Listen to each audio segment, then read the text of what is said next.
Who's too high, Kyle? Well, and when you say too high, you mean like who shouldn't be a single digit, who should be a double digit? You know, yes. I always get messed up on these too high, too low things. But too high, in my opinion, there's a couple guys with some injury history on this list. And I weigh heavily the injury history, especially with a recency bias. Aiden Hutchinson is a guy that is an incredible football player. He is dynamic, tough, the epitome, the archetype for what Dan Campbell and his football team wants to be about. Like if ChatGPT were to design a defensive end for Dan Campbell's football team, you get a picture of Aiden Hutchinson. I have real concerns about him being so high on this list with the unknown of this year.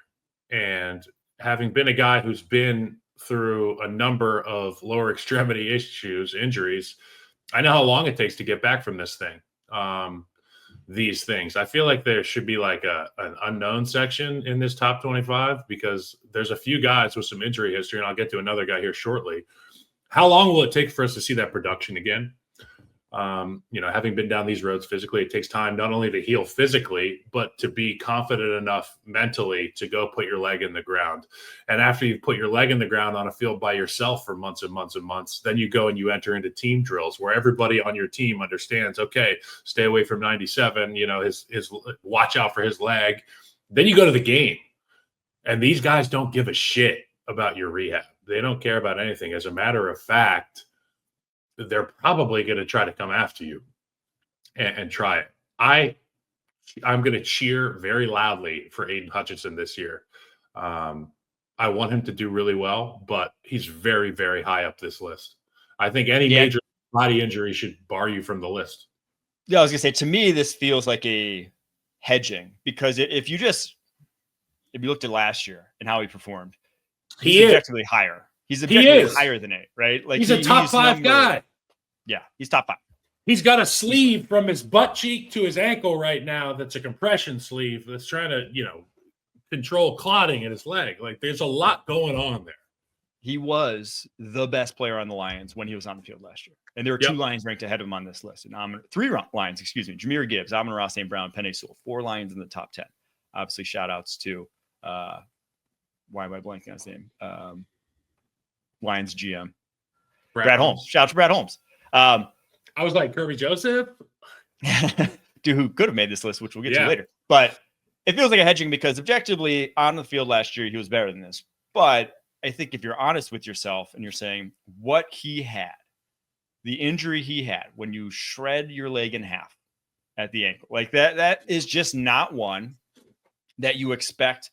The timetable is 18 to 24 months of full recovery, not just the 7 to 8 months that they say is like you're back and able to play, which is what that recovery asks. But able to play is different than being what he was last year. So I do think that 8's probably a little high, but it feels like I said to me, hedging of where he realistically will be this upcoming season. If we have the because film of all these players with no knowledge of injury, like if we didn't know that he got injured, he would be in the top 4. Yes. He'd be right behind Penei. So my guy who's too high, and I don't have to rehash it too much because you did on Monday show, it's Brock Purdy. And I hate these lists. I'm just going to get to one of my pet peeves that I think I've discussed all last season. These lists that give quarterback deference. You're giving quarterback deference here to put him at 14 because, again, if you're ranking all the quarterbacks in the NFL, so it's one of those positions where there's only one per team, right? There's not a lot of positions that are like that. It's quarterback, it's kicker, center, punter. It's kicker, it's punter, right? Like there's not a lot where you just get one guy per team. And Mike linebacker. Yeah, so like slot cornerback. There's one per team. He is not a top, by anyone's stretch of the imagination, a top 8 quarterback in the NFL, right? He's not a top 8 guy. Tyler Linderbaum, the Ravens center, who didn't make this list, not in the top 25. Everyone and their mother would say he's a top 5 center in the NFL. He's top 5 center in the NFL. So what are we doing giving quarterbacks deference in a sort of list that has no deference quarterbacks? This isn't the MVP list. This is just ranking top 525. So I hate when lists do that. Again, that's my pet peeve. But also just like objectively, Purdy is even by the most gracious sort of homer opinion of Brock Purdy, quarterback 9 in the NFL. That's the best you could put. So many of these guys that are behind him, not even, Brock Bowers is tight end 1, 2, or 3 in the NFL by worst. Trent McDuffie is a top 3 slot cornerback in the NFL at worst. Bijan Robinson's a top 5 to 6 running back in the NFL. There are guys on this list behind him who are much, much better at their respective positions. So for all that being said, Brock Purdy's just too high. Now, that being said about quarterback deference in these lists, what position do you think gets a lack of respect when it comes to these lists? Tier offensive line. Come on. Okay, so you knew that. You knew that was going to be the answer, but you just want to hear it. You just want to hear the other guy I wrote, and you know what? I don't ever want to say that guys are ranked too highly because of performance, because I would have hated to have been on a list like this. So for the players ranked too high, I just wanted to talk about injury history a little bit with these guys. Mm-hmm. So Aiden, obviously, I talked about, and then Stingley. Stingley is wildly productive. He is a fantastic player when he's on the field. And you scouted him in college. He dealt with this kind of stuff at LSU as well. Yep. And I've played with a number of guys who, my God, when they're on the field, they're just lights out. Like there's no notes, but a hamstring pops up or an ankle. Next thing you know, you're not getting these guys on the field. And then the next thing you know, you're having the Jair Alexander conversation. Are you our guy, or are you a guy that can be around every once in a while? And I hope for Stingley and for that Texans defense that he's around. They're going to need him this year throughout the entire thing. That's what I got. Yeah, Stingley hurt both his rookie and sophomore campaigns there with the Texans. Obviously, fully healthy last year. Stupendous year. He is, for my money, all 3 of the corners on this list, Patrick Surtain, Derek Stingley Jr., and Sauce Gardner, those are your top 3 corners in the NFL. The top 3 corners in the NFL are all 25 or younger. And obviously 2 of them came from the same draft. But I am right there with you that even dating back to LSU, you do have the worry of the soft tissue injuries with Derek Stingley. My guy is ranked too high.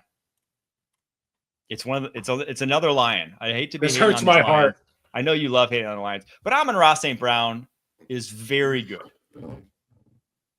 I think, given what we saw last season, there's not many evaluators, if any, who, if you gave them the choice of Brian Thomas Jr. or Amon-Ra St. Brown, they'd say, yeah, give me Amon-Ra St. Brown. Amon-Ra St. Brown obviously ranked 5th. Brian Thomas Jr. ranked 9th. Amon-Ra St. Brown, incredible for Ben Johnson's offense. He is tough as nails over the middle of the field. He doesn't drop footballs. He's savvy as can be, but he's still a volume zone beating slot receiver. Those guys, as we've seen again and again, guys like Michael Thomas, guys in that mold, Cooper Kupp, they're great in certain roles, can be awesome in certain schemes. When they don't have that certain scheme, it ain't the same. Whereas Brian Thomas Jr., I don't care what scheme you're putting him in, he's going to produce. Guys like Jamar Chase, doesn't matter what scheme you put him in, he's going to produce. Malik Neighbors, yeah. He's going to produce. Like they have that to their game. Not saying Amon-Ra St. Brown doesn't. He's obviously an incredible wide receiver. But if we are a huge Amon-Ra St. Brown supportive podcast. Like he's closer to number 10 in the NFL amongst wide receivers than he is number 5. He just is.